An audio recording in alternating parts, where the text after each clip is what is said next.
이란 사태로 중동 정세가 이처럼 흔들리는 가운데 중국의 최대 연례 정치 행사인 양회가 오늘 개막합니다. 네, 베이징 연결합니다. 배삼진 특파원. 네, 베이징입니다. 네, 이란 사태와 관세 등 미국발 변수가 많은 가운데 양회가 열리게 되는 거네요. 네, 오늘 오후 4시 정치협상회의가 개막하고 내일 전국 인민대표자대회가 열리면서 양회 일정이 본격화됩니다.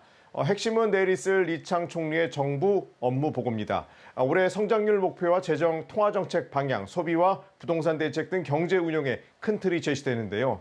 특히 올해부터 5년간 시행될 15차 5개년 계획이 확정될 것으로 보입니다. 관영 매체들은 신질 생산력과 파괴적 혁신을 핵심 키워드로 제시하며 기술 주도권 확보를 강조하고 있습니다. 양자 기술과 6G 통신, 수소 핵융합, 또 뇌컴퓨터 인터페이스 등 미래 산업 육성도 포함될 전망입니다.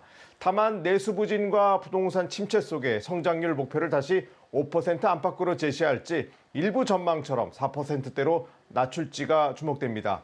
5%보다 낮을 경우 지도부가 감당해야 할 정치적 리스크가 적지 않고 올해 원년인 15차 5개년 계획 실행에 자신감 약화로 받아들여질 여지도 있습니다.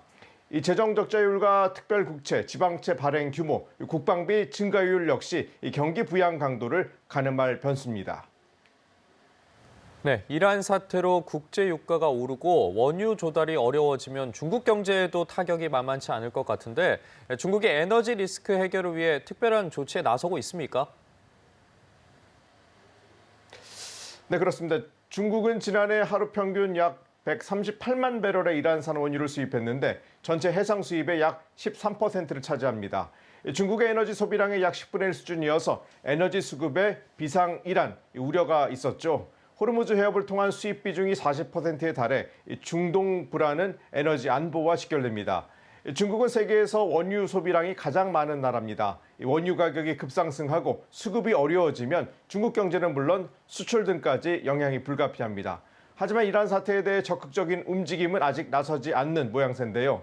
일각에서는 중국과 이란의 수출 구조의 비대칭성 때문이란 분석도 내놨습니다. 이란의 대중 원유 의존도는 80%에 달하지만 중국의 대이란 무역 비중은 1% 미만입니다. 2021년 체결된 4천억 달러 규모의 25년 협정도 실제 집행은 미미한 것으로 파악됐는데요.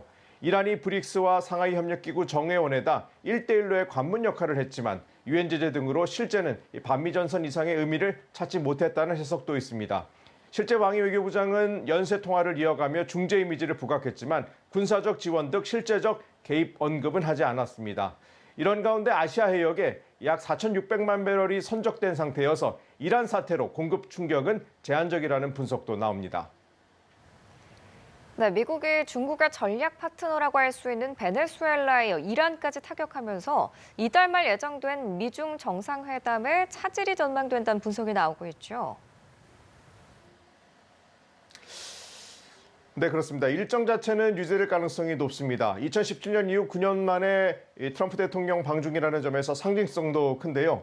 당장 다음 주 프랑스 파리에서 미중 경제수장이 만나 정상회담 의제를 조율할 것으로 전해졌습니다. 다만 미국이 베네수엘라에 이어 이란까지 타격하면서 회담 분위기는 이전보다 경색될 수 있습니다. 일각에서는 중국의 중동 지렛대가 약화됐다는 평가를 내놨는데요.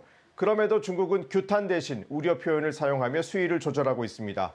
마오닝 외교부 대변인은 이란 최고 지도자 살해 등에 대해서는 주권 침해를 규탄한다고 표현했지만 공습에 대해서는 깊은 우려라며 말을 아꼈습니다. 정상회담을 앞두고 하방 리스크를 관리하는 의도란 해석인데요.